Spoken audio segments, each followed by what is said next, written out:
Wednesday show. Wednesday show. Wednesday show. Hello, everybody.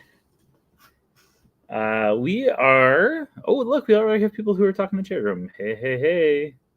And we have a comma M right back at you. Hey, Matt, how you doing, buddy?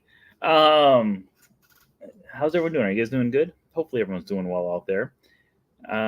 We are coming to you from my condo once again. Tonight we're going to be talking about the Sherman brothers because of mainly sad things that happened this week, but we're going to go through and we're going to talk a lot tonight. We're going to have a lot to talk about. My brain is so, I've been trying for the last few days to try to figure out exactly how to go through and do this episode and kind of go. It's so scatterbrained right now, but hopefully we figure it out and hopefully you guys enjoy what we talk about. Hey, Dino is King 31. A very, very sad week with Richard Sherman's passing. But we're going to go through. We're going to talk about. It's a celebration of life. I had the description on my Facebook page saying that we're going to be going live and talking about it. And then I figured I took it off because I'm actually friends with his two of his nephews on Facebook. And I didn't want to have it so in a time of mourning for them that, I didn't want them to think that it wasn't us doing a celebration. So I decided so there's no promotion on this except for on my Instagram story. So hopefully people come on and we can, celebrate Richard Sherman's life. I had the opportunity to meet Richard Sherman once, and I saw him perform 3 times live, and every single time was unbelievable. So we will be talking about that tonight too, because what an unbelievable career that we're going to be discussing tonight. We're not going to just be talking about Richard. We're going to be talking about Robert Sherman as well. So we'll give people another 30 seconds to come on here, and then we'll start things off. I'm going to get a water because I'm already you know what I'm going to do? I'm going to get a second water because last week I was dying of thirst because I was talking so quickly. So I'm just going to grab one more water here. Ow! I'm going to grab one more water so that way when I go and ramble on about the Sherman brothers for the next hour here, after I go through once, then I know for a fact that I will go through. But, there we go. Hello there. Hello. I don't know what I was trying to do there. Hello there, General Kenobi. We did. Yes, Matt, you were with me for one of those performances. Yeah, I had the, was it me? Now that I think about it, I might have seen him perform 4 times. Actually, it was 4 times. I've seen him perform 4 times and had the opportunity to meet him one time. And also the coolest experience ever we'll talk about too when we get to 2019 of his life. But right now we're not even at his life. We're gonna start our 771st episode of the Wednesday show in 5, 4, 3, 2. Hello, everyone, and welcome to the 771st episode of the Wednesday show. Today is May 29th, 2024, and I'm your host, as always, Brent Dodge. Hello. Today, in honor of the Sherman brothers and their tremendous life that they led, we are going to go through and we're going to talk about the life and the work of both Richard and Robert Sherman. But before we get to that, let's talk about the news for the week. So today we are going to be going through and, wait, I just did the introduction. I'm sorry. I'm all flabbergasted already. I'm still trying to piece together how I'm going to put so much stuff. These guys wrote over 200 songs for different Disney movies. So I'm trying to piece it all together and how we're going to do this. But our news for the week. First off, thank you. I know we have said this so many times over the last few weeks, but thank you once again because as of today, we have officially hit over 6,000 subscribers. As you can see here, we're at 6,069, which is even crazier because right before I started doing the broadcast, we were at 6,067. So thank you, everyone out there who has subscribed. If you're not subscribed and you're watching, subscribe right now, and then we can all watch this go up to 6,070 together. I'll give you guys like 30 seconds to keep this on the screen. But thank you so much. We literally hit 5,000 subscribers 15 days ago. And then today when I woke up, we were at 6,021. And as you can see, we are now at 6,069. Last night when I went to bed, I was at 5,990. So it's absolutely crazy how crazy and insane and all this stuff is going. But thank you, everyone. Whether you are brand new or if you have been around for a long, long time, I greatly appreciate all the time that you've spent with us over the last 15 years. And let's watch this go to 6,070 right now. Nope, it didn't work. Oh, it worked! Holy cow, it worked! As always, that's amazing. As always, now we're going to watch it go to 6,071 right now. No, but as always, that was so cool. As always, if that thing continues to go up through the night, we will go through into extra innings and have it so our show goes a little bit longer as the night goes through there. That was really cool. I like that a lot. But also, if you have not already joined us, make sure you join us every Saturday for our Saturday in the Park. If you didn't already know, every single Saturday we do a live broadcast from someplace found throughout the Walt Disney World Resort. You never know where we're going to be, but I promise you we will always be coming to you live from Disney. So make sure you join us every single Saturday at 1 o'clock Eastern Time. We always have a lot of fun. I think this week I'm going to Studios on Saturday. I could be wrong, but I'm pretty sure I have Studios reservations on Saturday. So we will be coming to you live from Saturday or from Studios on Saturday. I just don't know exactly what we're going to be doing yet. So, tune in to find out. And yeah, let's get to it. Oh, wait, no. Let's not get to it. Because as always, tonight's episode is sponsored by our Patreon Pearl. Wait. No, can we do a Sherman Brothers song to it? Ooby-doo, ooby-doo. I want a Sherman or no, Patreon pals like you, ooby-doo. As always, if you're a Patreon pal and you're watching, send an oh yeah in the chat room.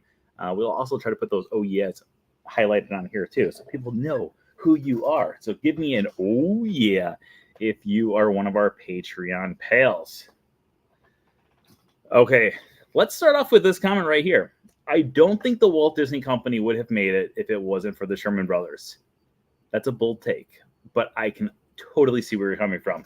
So let's start off with this comment, and we're going to run with it. And we have first oh yeah from one of our Patreon pals out there. Thank you, Matt, for being a Patreon pal.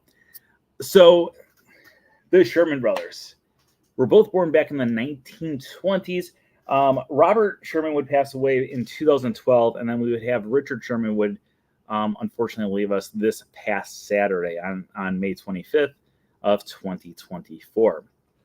So when he passed away, the first thing I thought was, I've always wanted to do an entire episode about the Sherman Brothers, and one, I hope I can do them justice because there's a whole lot that we can talk about.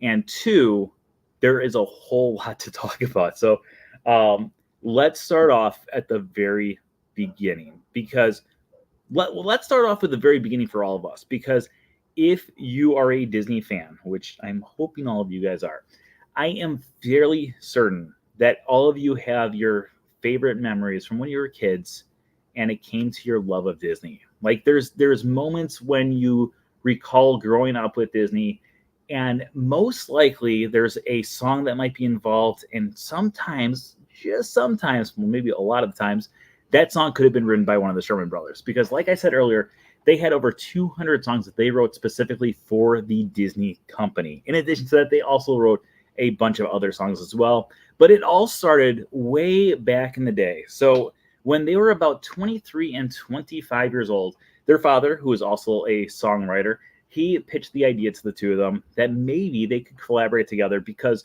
Robert desperately wanted to write the next great American novel, and Richard desperately wanted to be a songwriter just like his father. And so his father said, you know what? One of you wants to write words, the other one writes write music. I bet the two of you guys could work together and make a really good song. So they decided to put their idea together, and they came up with a few amazing songs. But the first big one would be Tall Paul, which would be sung by Annette Funicello. Now, we all know Annette Funicello from the Mickey Mouse Club. Now, this is going to be our first little connection into the world of Disney. Actually, not even that. Before that, we actually had a different one, because before Annette Funicello sang Tall Paul, there was another Mouseketeer that would actually go through and sing Tall Paul, and it didn't ever really land. No one really got to know the song. And a few months later, Annette Funicello also recorded the song Tall Paul. And because Annette Funicello was the biggest thing in the world at that point, it took off like crazy, and it became their first of many top 10 hits.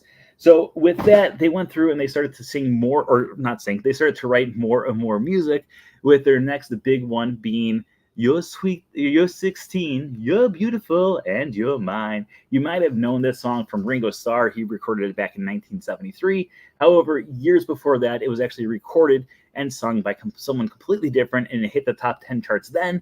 And then when Ringo Starr sang it in the 1970s, it hit the top 10 charts as well then as well. Let me pull up my notes, because I know I'm going to start getting really messed up with where I am in the storyline. So anyways, so while they're going through and having it, so they are having these hit after hit after hit, a man named Walt Disney decides that he's going to contact them and try to kind of make a bargain with them to come to the studio and actually write a song. Now, while all of this stuff is going on, Robert and Richard Sherman make their own music company, and the first project they actually have is going to be You're 16, You're Beautiful, and You're Mine. And then all of a sudden, Walt Disney approaches them and says, hey, let's work together and have it so maybe we can work on a brand new film that we have coming out. So they would go through and they would have it so there was a movie called The Horsemasters, which was made specifically for television. I was going to check to see if it was on Disney Plus, and I completely forgot if it is or not. I have seen it, but it's been years since I've seen it. But one of the stars of the film is Annette Funicello. Annette Funicello, Tommy Kirk, all the classic people from like the early 1960s of Disney. But Annette Funicello was going to sing a song in the film, and Walt Disney wanted to have it so the Sherman Brothers would be the people to write that song, because one, she already sang Tall Paul, one of the songs by them, and he was sure that if they wrote another song, it would be another massive hit as well. So they wrote a song called the Strummin' Song, which would be their very first ever song, created specifically for Disney. Now, one of the things about the Sherman Brothers is when you would go through and listen to the lyrics of these things, you have things like Tall Paul, Tall Paul, Tall Paul, he's my all. Very, very simple, very, very basic. However, you get a lot of personality and you get a lot of story just off of the simplicity of the entire lyrics. Same with the Strumming Song.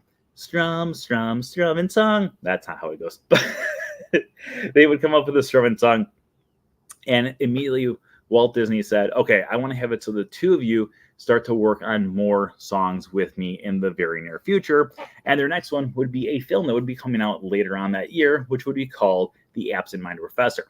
So The Absent-Minded Professor would be their first theatrical Disney film. And I know what you're thinking, well, I have seen The Absent-Minded Professor, and it is not a musical whatsoever. And you are 100% correct. However, at the opening credits of the entire show, you can actually go through and you have it. So we're going through Medfield College. And while we go through Medfield College, you hear the Medfield College fight song, which was written specifically by Richard and Robert Sherman. So they would create that, and then shortly after that, Walt Disney gave them another project, and with the next project, he started to beg for them to actually come through and work specifically for the studio. Now, prior to this, there were no studios, not Disney, not Universal, not Warner Brothers, not nobody. No one would actually hire songwriters to be a consistent working contractor and have it so they would work on many, many, many pictures. Maybe they would have it so they would work on like 2 pictures together. However, Walt Disney decided that he liked these guys so much that he wanted to have it so they had a full-time contract working at the studio. Now, keep in mind, at this point, they've only sung the Strumming Song and they've only done the Medfield fight song. They've been doing 2 songs, but Walt Disney saw something in them that he felt like there was a potential for them to grow more and more. Now, this is one of those things that we've seen with Walt Disney throughout so many years. We've talked about this so many times throughout the years as well, that when Walt Disney saw someone, he usually saw a special talent inside of them that maybe they didn't even know they had. Now, the Sherman Brothers did know that they had this talent, but Walt Disney saw the potential in them to last a long, long time with the studio. So he signed them to a very long, very lengthy contract which would go through the rest of Walt Disney's life. So with this, they launched their very first picture that was a musical, kind of, but it had multiple songs in it, and they would write the songs throughout the entire film. And of course, that was The Parent Trap. Now, in The Parent Trap, we had the famous song from the very start of the film, but even more importantly, we had "Let's Get Together, yeah, yeah, yeah. You can have a swing at time. Let's get together. What do you say?" By the way, I apologize if you're new here. I do a lot of singing. I know I'm a terrible singer, so I do apologize. But we are talking about the Sherman Brothers, so it's kind of tough not to sing along with some of the songs. Now, one of my favorite things about the Sherman Brothers with The Parent Trap is Haley Mills, of course, would play both characters, both the main characters in the film, and she would have to sing. She was not a singer whatsoever, and she was very nervous about it. So the way that they actually calmed her down was Walt Disney said, if you guys sing the song to her, she knows that she can do a better job at singing than you guys after hearing you sing. So you might as well just sing it for her because it'll give her more confidence in the world. So that's exactly how they would get her to go through and course her to sing the different songs of the film. By the way, if you guys have any questions, throw them out there. Otherwise, I'm just going to keep on rambling on and on and on and on. So around 1961, 1962, somewhere around that time, Walt Disney would also have a little behind the scenes story that, well, not really little, a massive behind the scenes story that would go and take full charge with Richard and Robert Sherman. Now, maybe back in 2013, you saw a little film that came out starring Tom Hanks called Saving Mr. Banks, and this would pretty much go through the entire backstory of the Sherman Brothers. It would go through, not the Sherman Brothers, but of how Mary Poppins was actually created, and it told a lot of the story of Pamela Travers, the author of Mary Poppins, and how she actually had it so the rights would go to the Disney company. Now, along the way, while you go through there, you have the Sherman Brothers there. Now, not all of the stuff that's in the film is completely accurate. Most of it is, but not all of it is. For instance, if you watch Saving Mr. Banks and you go through, you'll notice that Walt Disney and Mrs. Travers meet multiple times in the film. In reality, they only met one time prior to the making of Mary Poppins, and then they also met at the actual premiere of Mary Poppins. In the film, it looks like they hang out all the time together. In reality, there was only one meeting. However, on the other side of that, she did spend a lot of time with the Sherman Brothers, going through and having it so she made sure that they got everything accurate in this brand new film that they were creating. Now, she did not want the film to be a musical at all, but they made it a musical anyways. So with it, they would actually go through and they would have it so they would create brand new songs, or brand new words, I should say. Things like supercalifragilisticexpialidocious, which Pamela Travers absolutely hated. However, this was not the only time that the brothers would actually make up words. They had things like higitus, figitus, migitus, bum, presbyterium. I always forget how to actually say that one. From The Sword and the Stone. They would have it so when you watch Bedknobs and Broomsticks, they would have made up songs. Every single film that they did, they would make a brand new word specifically for their songs to have it so they fit in. However, all these words that they actually created pretty much felt like they actually belonged in the world that we all know and love. Let's go to this question real quick here. Do you know the Sherman Brothers' most popular song? So when it comes to popularity, it really is kind of, it's subjective on how many people love it. However, I do know the most recorded song they've ever done and the most performed song they've ever done. And we're actually going to get to it right now. So hold on. We're going to answer your question in about 2 minutes here. So while they were going through and creating Mary Poppins, Walt Disney started to give them more and more tasks to the point where they were working on about 5 different projects at the same time. So not only would they be working on things like Mary Poppins, but then all of a sudden they would also be working on things like the 1964 World's Fair. And in between all this stuff, they were also working on a little project in 1963 that would change the way that humankind, well, maybe Disney kind, would go forever and ever and ever.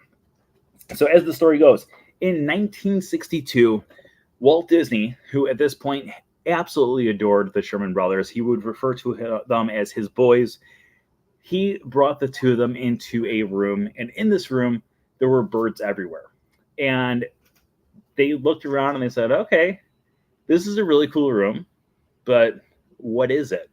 And he said, oh, you see all these birds, like they can move, they can talk, and they're all mechanical. They're created by us. And they go, oh, that's fascinating. But what's the point of it? Like, what's the story? And Walt Disney said, well, that's why I brought you here. You're going to make up the story.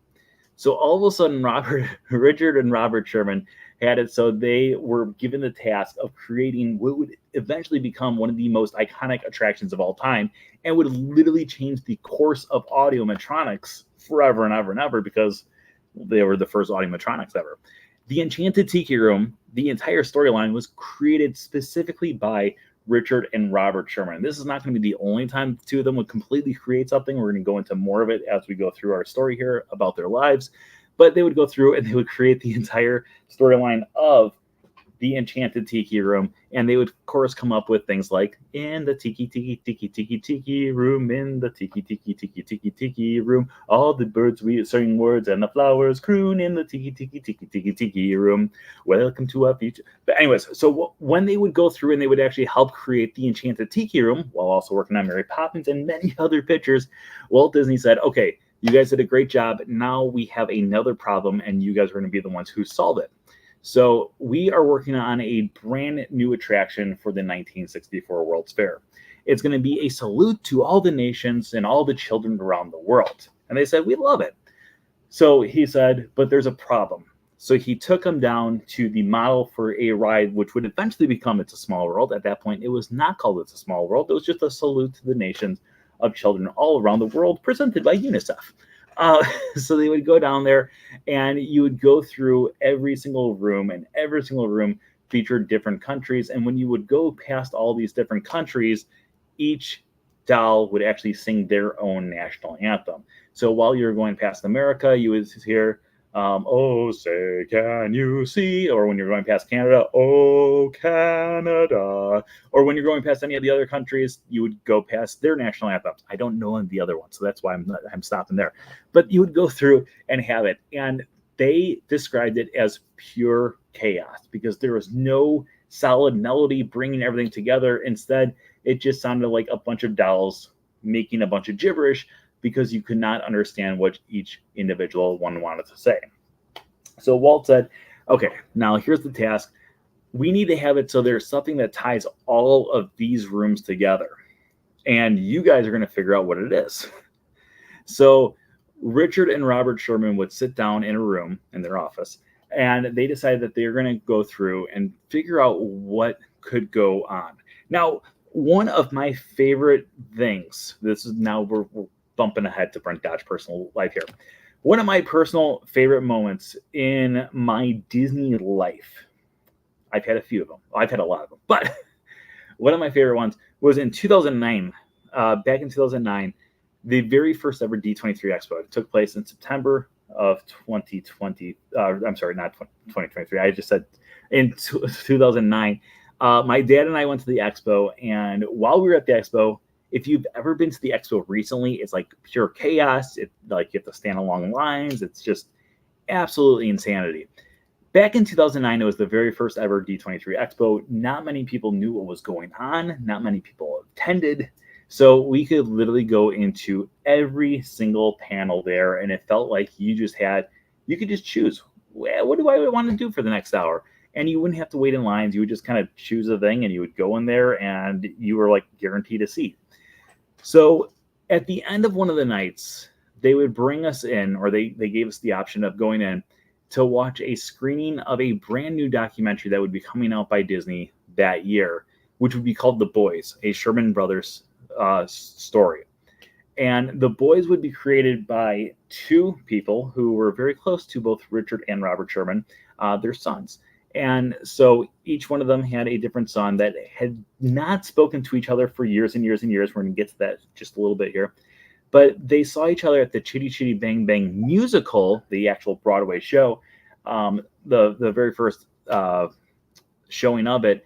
And they started to talk, and they realized that maybe because the two brothers had not seen each other in a long time, maybe the best way to bring them back together was by creating a documentary about their life. So they went through and they created this documentary. It's an amazing documentary. If you've never seen it before, I've watched it many, many times. I have it on DVD. It's also on Disney Plus if you're interested in watching it on Disney Plus.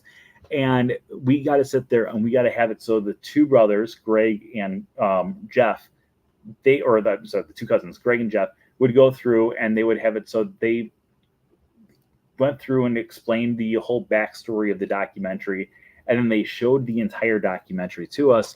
And then at the end of it, we actually had Richard Sherman come out on stage, and he performed many songs for us. Like, we got to sit there for like another half hour, 45 minutes. And while he went through, he started to go through and tell a bunch of different stories about his life with Walt Disney and with his brother. And it was absolutely fascinating. But one of the ones that has always stuck through with me, and almost every single time I've seen him perform, like I said at the start of the show, I've seen him perform maybe 3 or 4 times. Every single time he gets to It's a Small World, and he always tells the same story. So this is the story. So him and Robert were sitting in the room, and they're trying to figure out how to get over this idea of all the dolls in the room singing their national anthems and just being a very distracting performance. So they had to try to solve what the issue would be. And instead of coming up with some grand idea, they said, you know what, this is about the children of the world, and the children of the world are the future of the world. And one of the problems with the world today is the fact that there's not peace. There's always this idea of there's a potential of war in the future. And so why don't we make a prayer for peace? So if you've ever heard their version of It's a Small World, it is so much more beautiful and so much slower moving than what we know in the park. Now, what we hear in the park is amazing. It's a world of laughter, a world of... But the way that they would actually perform it, and that he would perform it there for us that night, it was the first time I ever heard it this way, was he sat there at the piano and he played, "It's a world of laughter. It's a world of tears. It's a world of hope. It's a world of fears." And while he goes through, and it's so much more chillingly beautiful when you hear it his way. And then it's a small world after all. There's just one moon and one golden sun, and a smile means friendship to everyone. Though the oceans are wide and the mountains divide, it's a small world after all. It's a beautiful... Oh my gosh, I love the lyrics of It's a Small World. But to answer the question earlier, do you know what the most popular Sherman Brothers song is? It's a Small World is the most listened to song, not just by the Sherman Brothers, but in the entire world. So they actually had the world record for the most plays of a song in the entire world. Not just a Disney song, any song. In your face, Justin Bieber. I don't know why that's the only artist I could think of at the time. But the main reason why they have this is because if you go and think about it, every single second of every single day, somewhere in the world, someone is writing It's a Small World, and they are listening to It's a Small World, and it is being played constantly every single day, pretty much since 1964, except for in 2020 when the parks were closed down. Every single second of every single day, It's a Small World is being played, because not only is it being played here at Walt Disney World, it's also being played at Disneyland. It's also being played at Disneyland Paris. It's also being played over in Hong Kong. So no matter where you go, It's a Small World is being played, a song by the Sherman Brothers. Anyways, that was a very long story about one specific song. So when they would go through there, they also had it so Walt Disney would come up to them and say, okay, so you guys have solved one problem. You have figured out how to use It's a Small World, which now had a new name because they created the song It's a Small World. You created It's a Small World. Now we have another song that I need you guys to figure out, because we have another show that's going to go to the 1964 World's Fair. And when we, have this brand new song going on, we're trying to figure out exactly what we're going to do, because this attraction is going to be a carousel of progress. And we want to have it so every single scene is tied together with a song.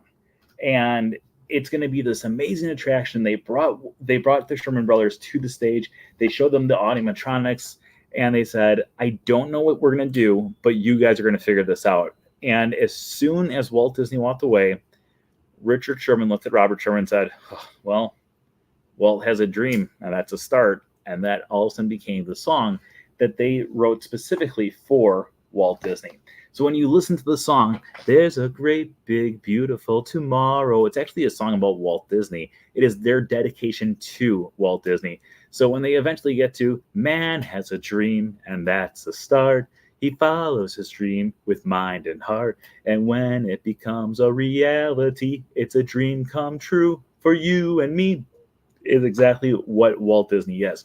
So the Sherman Brothers would go through and make this amazing song called "There's a Great Big Beautiful Tomorrow." Now, we are going to get into a sadder moment with this in just a few minutes here, so just stay tight, because things are going to take a really, really weird, really, really crazy twist, and I cannot even imagine what the Sherman Brothers were going through when it got to this moment, but we're still about 10 years away from that moment. So now that they have two songs being featured inside of the 1964 World's Fair, they would also have "Mary Poppins" would debut later on that year. Now, Mary Poppins would have it so they would create, or not, they would be nominated for their first two ever Academy Awards. And not only were they nominated, they actually won. So they won for the Best Original Score, and they also won for Chim Chim Cheree during the 1965 Academy Awards, right? It was in 1964 was the movie, but I think it was the 1965 Academy Awards is what they refer to it as.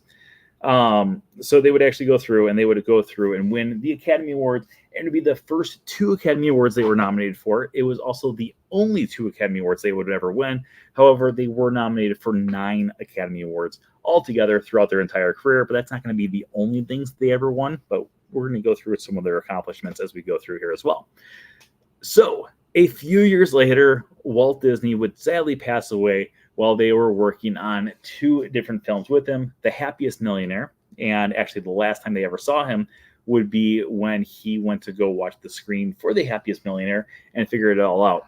Now, one of the stories that they have told multiple times before is Walt Disney would come out of the hallway or out of the room and into the hallway, and he ran into Richard and Robert Sherman there, and it was right outside of their office. We've actually talked a lot about different people who have had last interactions with Walt Disney before, and they all kind of come down to the same idea of Walt Disney's last words to them and how they all know them. Like, if they all vividly remember what the words were. But Walt Disney came out of the office and he got to the 2 of them and he said, "Keep up the great work, boys." And they said he never said that. It would always be like, "That'll do." And that was just his sign of, yeah, that's going to work, and that's it. Like, you're not going to get a good job from Walt Disney. But when he was talking to them for the last time, he said, "Keep up the great work," and that was the last time that the 2 of them would unfortunately ever see Walt Disney. So after Walt Disney would pass away, the history or the future of what would happen with the Sherman Brothers was very up in the air on exactly what was going to happen. Are they going to continue to work at Disney? They still had a little bit of a contract left, but at the same time, they just weren't really sure what to do, because the idea of not working with Walt kind of broke their heart. Not because they were extremely close to Walt, I mean, that was part of it, but at the same time, when they would go through, most people at the studio kind of resented the Sherman Brothers, not because they didn't think they were talented, but because Walt Disney thought they were so talented that he referred to them as his boys. And so everyone in the studio kind of resented them because they were pretty much the favorites in the entire studio. So after Walt Disney passed away, they started to notice that a lot of the projects that they usually would get started to go to different people. And when that started to happen, they said, you know what, maybe it's just time for us to go someplace else. So around the same time, the creator of James Bond would create a brand new film for his children. He wanted to have it so he could create a movie that was not specifically for the theaters, or for adults. in the theaters, but for kids, because he wanted something for his kids to enjoy as well. And he came up with a movie called Chitty Chitty Bang Bang, which would eventually become one of the most beloved non-Disney children films of all time, starring Dick Van Dyke and a bunch of other people who I can't remember right now. But he decided that the best way to really sell the idea of this nice family-friendly film would be bringing in the Sherman Brothers, because he knew the Sherman Brothers from the Disney movies, and he wanted to have it so they had the same feeling of music in his film as well. So the Sherman Brothers would come in and they would be nominated for their next Academy Awards for Best Original Score and Best Song. Unfortunately for them, they did not win either one. However, it would become their third and fourth Academy Award nominations. Now, while all of this stuff was going on, the Sherman Brothers decided to do something that they never really thought that they would do. However, it was a very logical next step for them, because in 1972/1973, 1974, in 1972, they decided to go through and create their own film. Now, as we've talked about, they pretty much created the Enchanted Tiki Room. They pretty much created It's a Small World. They pretty much created things like Carousel of Progress. And then, of course, you go through and you have the songs for Mary Poppins that were the driving force, the Jungle Book, which was the driving force throughout the film. All of these different things they created the music for, but they were also creating a lot of the story for these films as well. So in 1972, they decided to write their own screenplay for a film that would come out in 1973 called Tom Sawyer, starring Richard from... I don't even know the kid's real name. He plays Richard in Snowball Express. Have you ever seen Snowball Express? Great film. But Richard in Snowball Express plays Tom Sawyer in this film. So they created a screenplay which would be made into Tom Sawyer, and there were some songs in it as well. And again, they were nominated for the songs for the Academy Award. The following year, they would create another screenplay / songs for the film Huckleberry Finn. That one did not get nominated for anything, so just ignore that one. But all of a sudden, they had a new life about them. So while they were going through this new life, they still had a little bit of a tie to Disney, and they decided to work on 2 more films, The Aristocrats and Bedknobs and Broomsticks. But while they were going through with this, all of a sudden, something terrible would happen. So we've talked about it with Figment, and we're actually going to talk about it with Figment again tonight. But when they would go through in Figment with the Kodak film, Kodak would have it so they sponsored Figment, and after about 10-15 years, they said, you know what, we want to change. We want to have it so we change the entire course of this attraction. So let's switch it up and make something completely different, but still have Figment and have it so we can continue to sponsor you. And reluctantly, Disney said, I guess we have to do that. Well, the same thing would happen in 1972, because GE, the sponsor of Carousel of Progress, said, you know what, we like what we're doing, but we want to have more people go into this attraction. So let's spice it up a little bit and let's change things up. And GE's idea of changing things up was getting rid of There's a Great Big Beautiful Tomorrow. Now, the Sherman Brothers heard this, and their first thought was, no, that's Walt. That is the song about Walt Disney. You cannot get rid of the song about Walt Disney at Carousel of Progress, because the Carousel of Progress is about Walt Disney himself. So if we get rid of that song, it's like we're just taking Walt out of the attraction. And the Sherman Brothers were so set on the idea of, if this song is going to change, we better be the ones who write the new song, because we want to have it so it goes back to something that still belongs to Walt Disney. So there are a lot of people that I know who had their first interaction on Carousel of Progress, which consists of the song, Now is the time, now is the best time, now is the best time of your life. Even if you're on the People Mover, there is a song at the very end, Now is the time, now is the best time. This is reference to the second version of Carousel of Progress, where they completely switched the song. Now, the Sherman Brothers, along with many Imagineers, were completely livid with the idea that they did take Walt Disney out of the attraction. Now is the time would stay in the attraction for years and years and years and years. Eventually, luckily for all of us, eventually the Great Big Beautiful Tomorrow would come back into the song, and Walt Disney's spirit would remain in the attraction once again. However, for quite a while, for quite a few years, about 20 years there, we had a completely different song that would change the entire look and feel of this attraction. And even though a lot of people love Now Is the Time, when they realize that There's a Great Big Beautiful Tomorrow is about Walt Disney, it kind of puts a different spin on it. So all of a sudden, we started to enter into a darker period for us, the Disney fan, when it comes to the Sherman brothers. Because while they're going through and having it so they're creating these songs for the Sherman brothers or for Disney, they would want to have it so they would go through and create more things for different projects because they were just kind of done with working with Disney because after Walt left us, there just wasn't much else for them to do. So they started to go through and create different projects with different studios, including things like Beverly Cops 2, which I just think is hilarious. But Beverly Cops 2 takes place in a theme park. And so the director knew that the Sherman Brothers had written a lot of the music for the theme parks.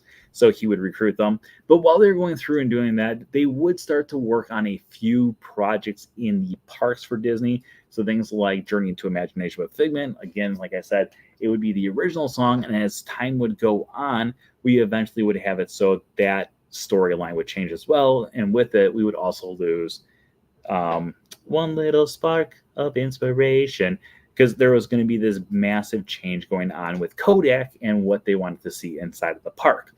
So while all of this stuff was going on, we also had one more song, Magic Journeys, which was going to be created specifically for the parks by the Sherman Brothers. And this would be the song dedicated to Marty Sklar. They were talking about how that one is specifically a Marty Sklar film. So when they would go through, there would be two songs that they were created specifically about different people that they worked with. One would be Walt Disney with There's a Great Big Beautiful Tomorrow. The other one, Magic Journeys, would be about Marty Sklar. We're getting there. Okay. Now, while all this stuff is going on, in 1985, they would win the Mouse Car. Now, the Mouse Car would be a Mickey Mouse style statue. Actually, it's in the other room. It's a statue that looks like a Mickey Mouse thing, but it's a statue that they used to give out to different people before the Disney Legends Awards would come around. The Disney Legends Awards would come out in 1987, and this would be in 1985. They would receive the Mouse Car statue. A few years later, they would become Disney Legends, which they deserved more than anything. But for the most part, for about 30 years there, they never worked on another Disney project, mainly for film. We had a few different things that they worked on for the attractions, but they were kind of forgotten about in the film world. Now, in 1989, they were brought on for The Little Mermaid as a potential songmakers for the film. But that was just kind of a common courtesy because they said, you know, even though the Sherman Brothers did an amazing job with all their things back in the 1960s and 1970s and sometimes a little bit into the 1950s, we're not really sure if they can stand the test of time now that we're doing this whole new rotation and we want to have a new songwriting team. So that's when we get completely different things with Alan Menken and Howard Ashman. Would be our new songwriting duo, starting with Little Mermaid, Beauty and the Beast, and Aladdin. But that was going to be starting a little bit of a change. So eventually in 2000, we would have the final film project that the two brothers would work on, which would be the Tigger movie. Now, prior to this, they did work on several different Winnie the Pooh short cartoons, like Honey the Pooh and the Honey Tree, Winnie the Pooh and the Bluster Day, and Winnie the Pooh and Tigger 2. And then eventually they would also write the song Deep in the 100-Acre Woods, where Christopher Robin plays. So while all of this stuff is going on, they create the Tigger song, and it would be the last time that Richard Sherman and Robert Sherman would work hand in hand together.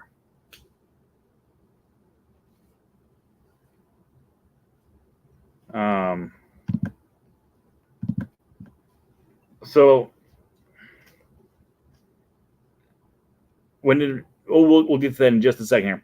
So the Tigger song would be the last time that they would ever work together. They would, or I'm sorry, in the film, a few years later, they would work on Chitty Chitty Bang Bang, the musical, which would go off in originally London and then eventually make its way over to Broadway.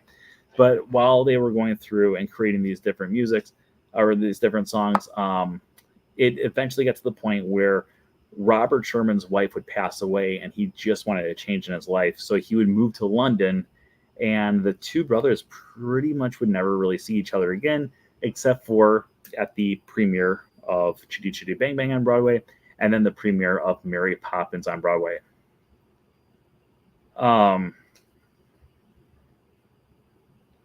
So yes, let's go to a few questions here, and then we'll just wrap it up here.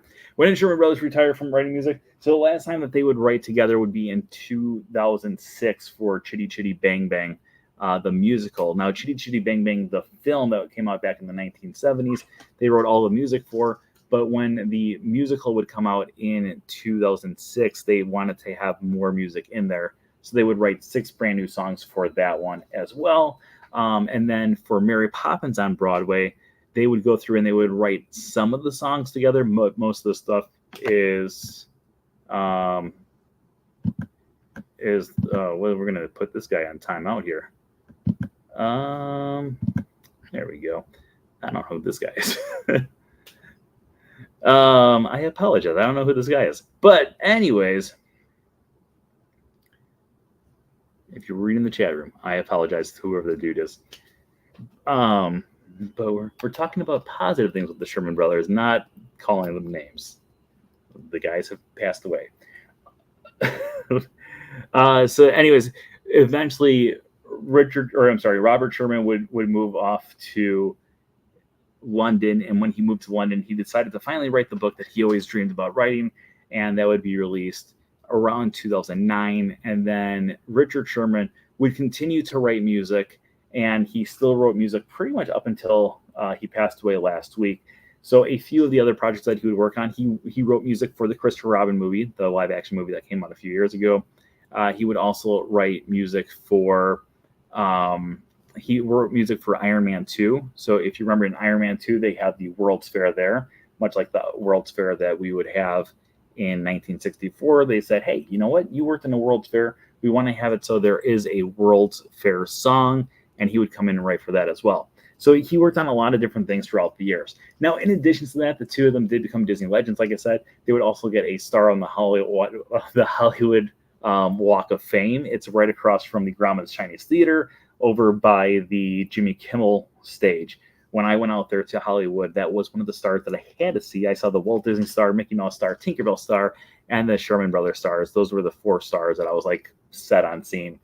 In addition to that, they would also receive the what's it called? Not the Purple Heart. I haven't looked at my notes for quite some time. I'm like so far past where I was talking about. What's the thing called when they receive it from like the president? The Presidential Medal of Honor? Is that it? The National Medal of Arts. In 2008, they would receive that from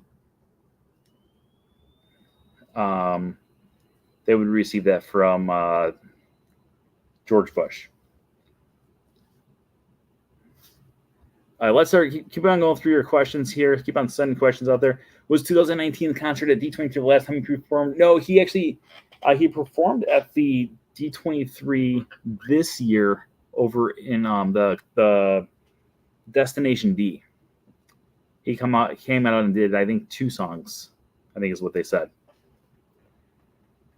But he would do a lot of different performances. He just loved to write. If you've never watched The Boys, I highly, highly, highly recommend watching the documentary The Boys.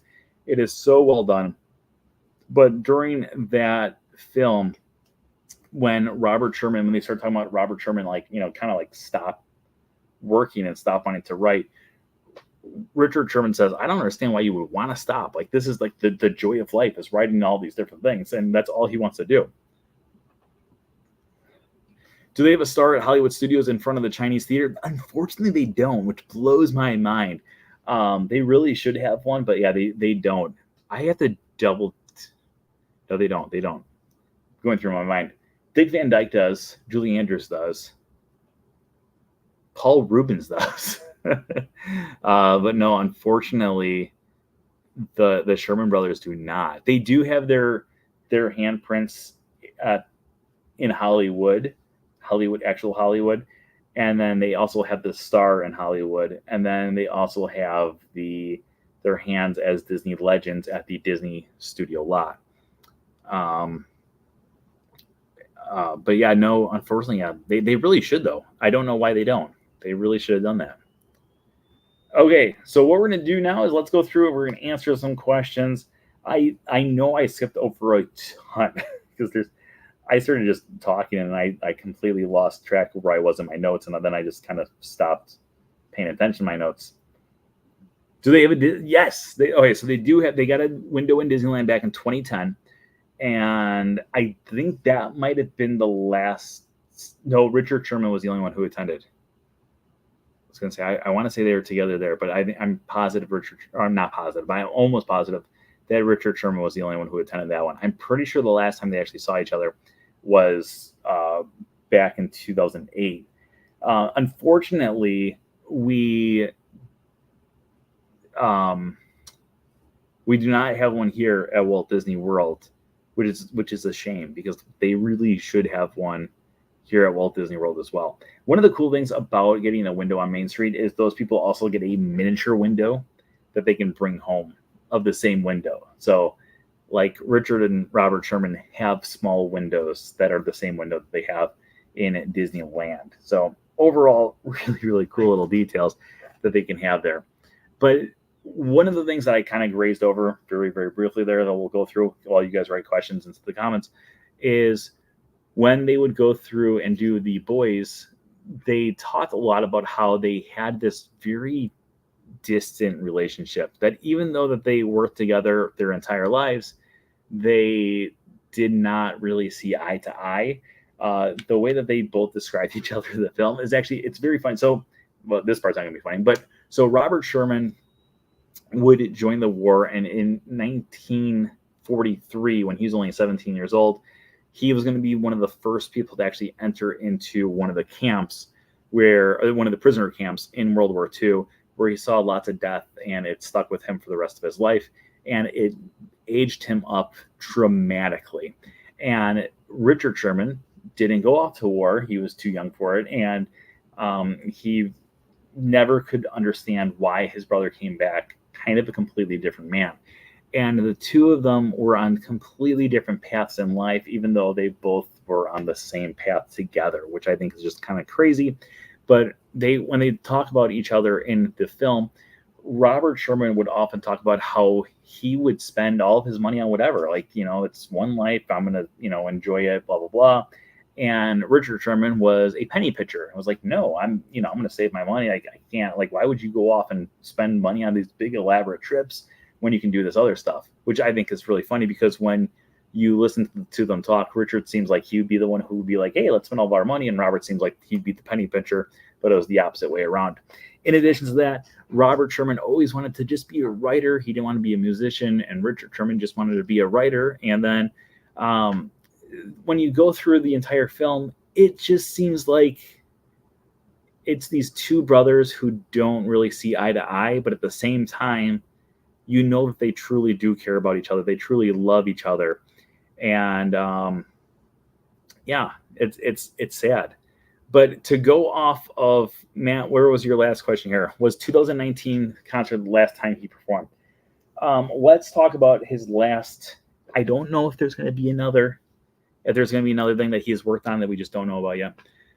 But let's talk about his last performance that he ever did for Disney. So, if you have watched Once Upon a Studio, and I hope you've watched Once Upon a Studio. Once Upon a Studio came out October 16th of last year in honor of the 100-year celebration of the Disney company. During that film, there is a moment where Mickey Mouse is looking at Walt Disney and he says, "Thanks for everything." And in the background, you hear bum, bum, bum, bum, bum, bum, bum, bum, bum, bum, bum, ba-dum, ba-dum, which is Feed the Birds. Now, Feed the Birds would go on to be Walt Disney's favorite song that the Sherman Brothers ever wrote. So what would happen is, because they were so close to Walt Disney specifically would ask for the two of them to come down to his office every single Friday, and he would look at them and say, "Play it," as he looked out the window, and they would play Feed the Birds. The first time they played Feed the Birds for him, he said, That's what it's all about, because the bird's not, or the song's not about just feeding birds. It's about giving what you have to make the world a better place. And because of that, Walt Disney just loved that message so much, and it became his favorite song that they ever wrote. So if you go back and you look at the 50th anniversary of Disneyland, Richard Sherman's out there and he's playing Feed the Birds on a piano in the middle of Disneyland. 60th anniversary, same thing. And then the last time that we would go through and have it, so he performed Feed the Birds for all of us, would be for Once Upon a Studio. They actually brought him into Walt Disney's actual office. And now I'm saying this, I see other things coming up about the office, but what was it say? Do you think the piano in Walt's office will go silent now, or will someone get the privilege to play again? Ooh, that's a great question. Let's talk about that in just a second here. But they would bring Richard Sherman in there, and they would play that song. They would record that song on the same piano that he used to play for Walt Disney all of those years. All right, let's go to this question. Then we have a lot of other questions that I see popping up. Not a lot, but we have a few other questions popping up right now. Do you think that the piano in Walt's office will go silent now, or will someone get the privilege to play again? I don't think it's going to go silent. I think someone will have the opportunity to play again. I don't know why I'm saying that, but I just have a feeling that it will play again. I don't know who. I don't know when, but I just had this feeling that it will be played again. There is a great video. I shared it on my Instagram story the other day when Richard Sherman passed away. It was released by the Walt Disney Studio Instagram page. Maybe it was the Disney. I don't know. It's one of the Instagram pages shared it, and it was about that segment of Once Upon a Studio. And when he starts to play it, he goes, "Oh, it's in tune." So clearly, they know enough that they're still tuning the piano and stuff. I don't think, because I know there was other people who had the privilege to play it. It wasn't like just specifically a Sherman Brothers piano. But at the same time, maybe it's going to go silent. I don't know. It would be sad if it's never played again. I think it would be really sad. Do you think we will see more documentaries or shows about the Sherman Brothers? Yes, I'm positive we will see.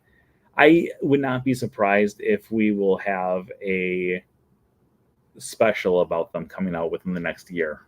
Now that Richard Sherman has passed away as well, I think there's just so much that you could talk about with these two that it's just insane how much you can talk about. His passing was extremely emotional. I don't get like that a lot, but I just started thinking about how there really aren't many people left that have a connection with Walt Disney. Yeah, it's a lot. It really is. I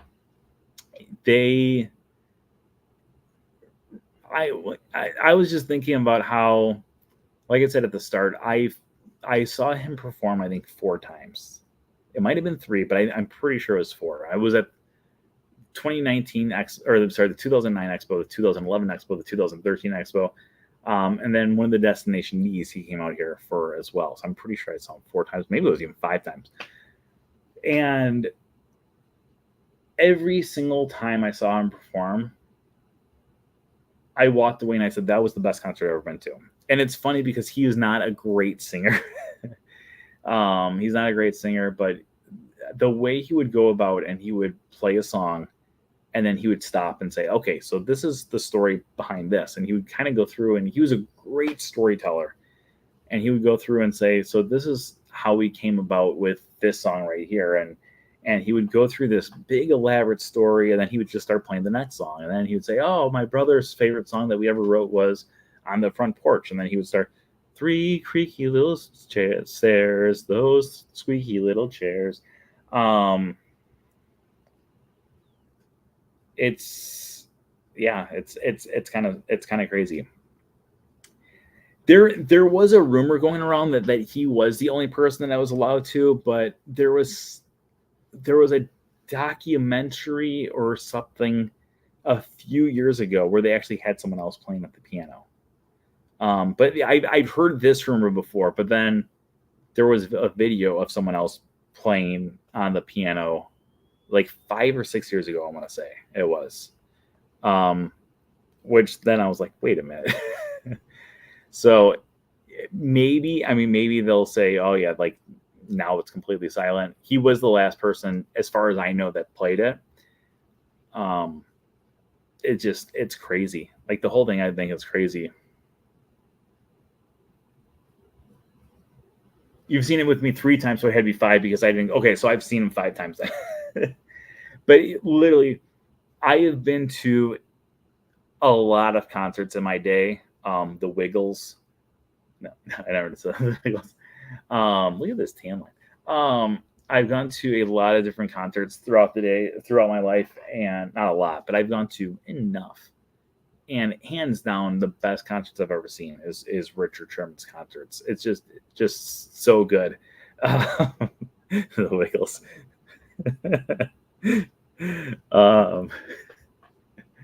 I did see Elmo perform one time. The actual Elmo puppeteer. Okay, we've gone up a ton of subscribers as we've gone through here. We're at 6,078. We've gone up 10. So was it 10? Was it 6,000? No, it was 6,070. So we've gone 8 since the show started. So keep throwing some questions in there. We'll go for a few more minutes here and answer more questions as we go through here. Let's throw this out at you guys too. What is your favorite Sherman Brothers song? I'm gonna think about this. You know what the song that I think I might like is, first off, I think, oh yeah, the Rainbow Connection. That was one of the coolest moments of my life. Not gonna lie. One of the crazy things I think about the Sherman Brothers is the last song that they ever wrote together for a film is like the most fittingly beautiful song for them to write together for a film, which was "The Heart Will Lead You Home," which was for the Tigger movie. That's the one where it's like, if you feel lost and on your own and far from home, you're never alone, you know. Just think of your friends, the ones who share. You know that they'll be waiting there for the time to share, and your heart will lead you home.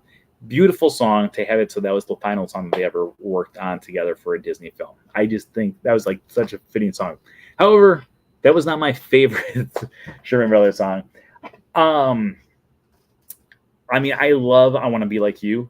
Now I'm the king of the swingers home, the jungle VIP. I've reached the top and had to stop, and that's what's bothering me. I want to be a man cub, and stroll right into town and be just like the other men. I'm tired of monkeying around. Oh, I think such a fun song. So many of their songs were just fun songs. However, I don't know what it is, but my favorite song from Mary Poppins is not one that anyone ever says. But I think it is the lyrics in it are so well done, and it might be my favorite Sherman Brothers song. And it's the song "A Man Has Dreams," and the one that was like, "A man has dreams of walking with giants." Bum ba dum bum. And he's like, "You've got to grind, grind, grind at that grindstone." It's such an amazing. I just all of the Sherman Brothers songs are just so well done. He was the monkey's uncle. He was the monkey's uncle. And the monkey's uncle's ate for me. Ba-da-ba-da-da-dum. I don't know everything. They have, so in 2009 they also came out with a thing called the Sherman Brothers Soundbook, which is like not all of their songs, but it's a lot of their songs on 2 CDs. And it is one of my favorite CDs. I have worn it out, pretty much completely gone. There's some songs that are just so scratched up now because I played that song so many times. But when you go through and you listen to all of those songs, it's so good. But like, I mean, "On the Front Porch," I think is a great. The fact that Robert Sherman, that's his favorite song that he's ever written, it makes sense because it's just such a great song. "Feed the Birds" is a great song. I mean, there's just so many great songs that they had, and it's really difficult to choose which one of all. I mean, it really is difficult. All right, Matt says, great, big, beautiful tomorrow and Tiki Room. On the front porch, feed the birds, Fortuosity. Oh, Fortuosity. That actually might be my favorite one. Fortuosity. That's me byward. Fortuosity, me a twinkle in the eye would. Sometimes castles fall to the ground, but that's where four-leaf clovers are found. Oh, that is one of my favorite lines in any song. Sometimes castles fall to the ground, but that's where four-leaf clovers are found. Oh, so well done. There's a Great Big Beautiful Tomorrow and the Spectrum song. All great songs. The Tigger song and Little Black Rain Cloud are some of my favorites. Yes. I mean, I'm a little black rain cloud. Oh my gosh.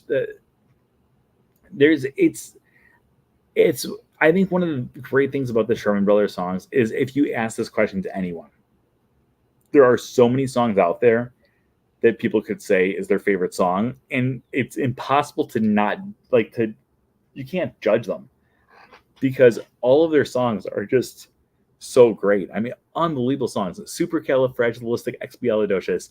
And I love, what's another great one is the just everything from Mary Poppins. Oh my gosh. And I'm just drawing a blank on where I was going with the last one. But everything that they've done is just so well done. I absolutely love all of the songs. Have you the Broadway one with the SUPERCALISTICIOUS.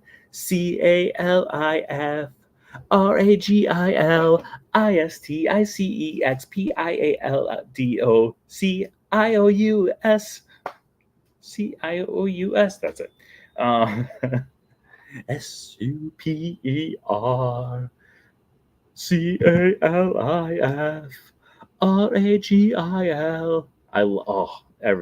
Everything. Okay, anyone else out there have any other questions before we wrap up tonight's episode? I'm going to give you guys about 30 seconds if anyone has any more questions out there. We've gotten a whole lot of more subscribers here tonight. We're up 8 since we started. If we get another 12, that makes today, that would make 100 for the day. And that would also mean that we've had a total of 7 of our 8 days where we had at least 100 new subscribers, which is crazy to me. That's absolutely insane how much the stuff has been growing the last few days. Okay, it looks like we might not have any other questions out there. So, as always, tonight's show is sponsored by our Patreon. Wait. Early each day, they hear from me. Look at this video, you'll see.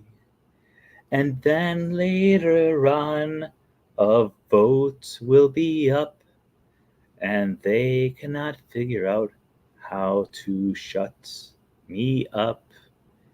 Patreon pals,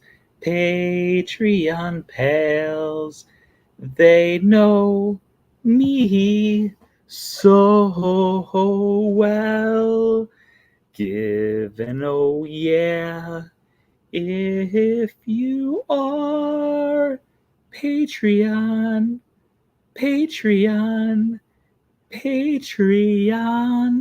pals. To the sun, be the birds. Okay, we're going to be wrapping up tonight's show right here.